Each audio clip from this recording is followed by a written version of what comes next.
ये लोग जीता था 24 में 5 इयर्स के लिए, 5 ईयर टर्म के लिए। 29 तक वो दिल्ली में एंटी भाजपा वोटर्स का रिप्रेजेंटेटिव है।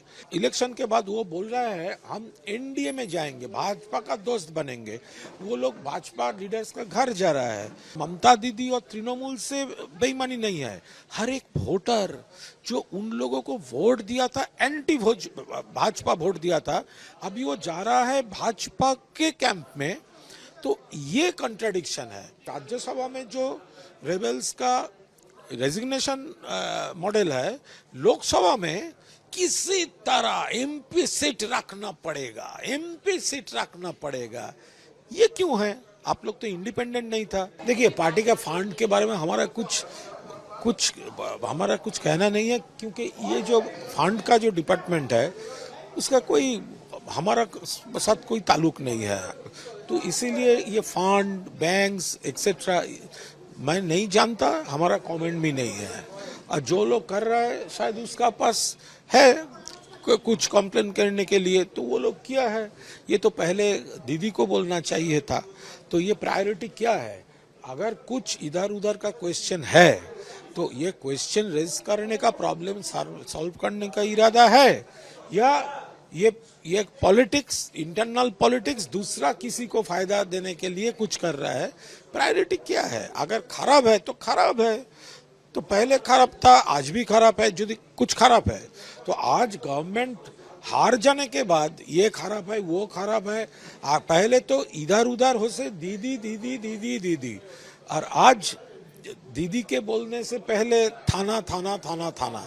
ये थोड़ा इधर उधर हो गया है। मैं कोई अगर कुछ गलत है तो उसका इन्वेस्टिगेशन हो जाने दीजिए।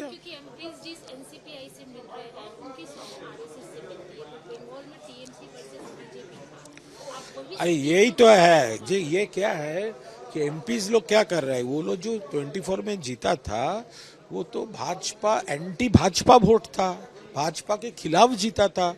पब्लिक भाजपा का खिलाफ जो आंदोलन है वो तो ममता बनर्जी फेस है। ये लोग जीता था 24 में 5 इयर्स के लिए, 5 ईयर टर्म के लिए।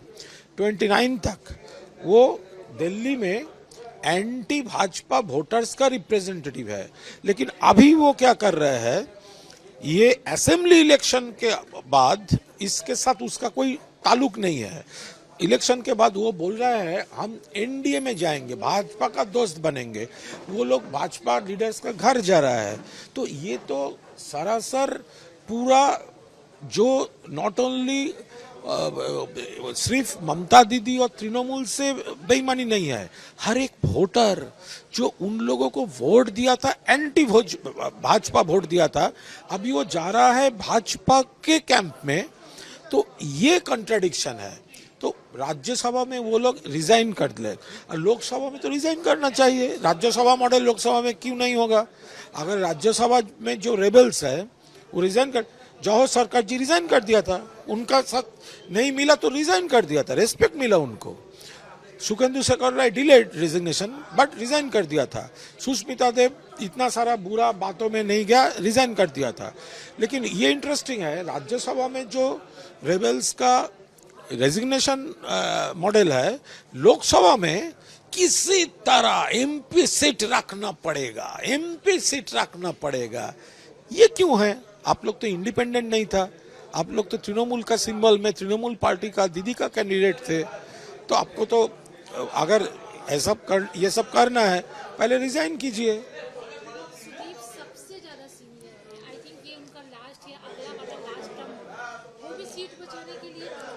देखिए, सुदीप बनर्जी को कहिए, उसको पूछिए, कुछ दिन पहले पर्सनल कार खरीदने के लिए पार्टी से रुपया मांगा था। ये सुदीप बनर्जी, उनका जो ट्रैक रिकॉर्ड है वो बार बार ये पार्टी से वो पार्टी, वो लॉयलिटी बदल करता है। पर्सनल वो जो लीडर है, पहले ये लीडर, पहले प्रियरंजन दासमुंशी लीडर, फिर ममता बनर्जी, फिर सोमेन मित्र, फिर ममता बनर्जी, फिर कभी आडवाणी जी, फिर कभी ये जी।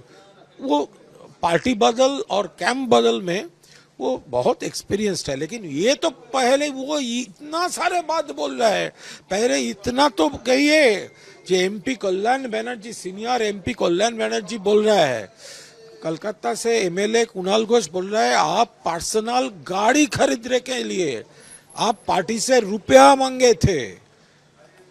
इतना शेमलेस कोई हो सकता है? जो वर्कर के साथ रहने के जब रहना चाहिए वो चला जाता है दूसरे पार्टी करने के, और इस पार्टी से रुपया मांग रहा है। For more such videos, subscribe to the NewsX YouTube channel, hit the bell icon.